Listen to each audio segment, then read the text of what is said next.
Pour la femme au foyer. La femme au foyer. Eh? Elle est gelée depuis peut-être plus de 10 ans. Elle n'a pas bougé. Oui, mais ça ne concerne pas la caisse de retraite, monsieur. Ça ne concerne pas la caisse de retraite. احنا en tant que retraités اللي ما نعرفوش مليح كي نشوفوا كي تجينا لا فيش دو باي تاع لا كاس دو روتريت نلقاو باللي الوكاسيون مين حط المراه في المنزل. ولكن هنايا اللي ما تكلف بها شكون هو باه Il va vous répondre. Il va vous répondre, monsieur. باه نشوفوه شكون هذا. Très bien. صحيح. صحيح.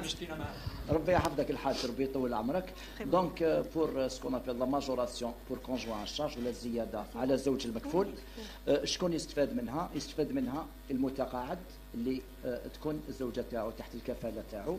متى تعتبر الزوجه تحت الكفاله؟ في حالتين.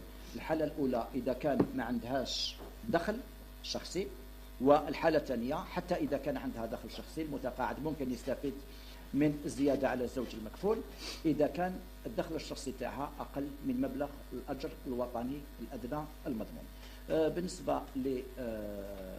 بالنسبة لمبلغ زيادة على الزوج المكفول فهو طبقا للأحكام القانونية سارية المفعول يحدد عن طريق ان اريتي. دونك لو ديرني اريتي اللي صدر حدد منحة هذه المبلغ تاعها ب 2500 دينار شهريا ما يعادل 30,000 دينار سنويا. Donc c'est ce qui est en vigueur pour nous la CNA a appliqué la réglementation en vigueur sans relâche. Très bien.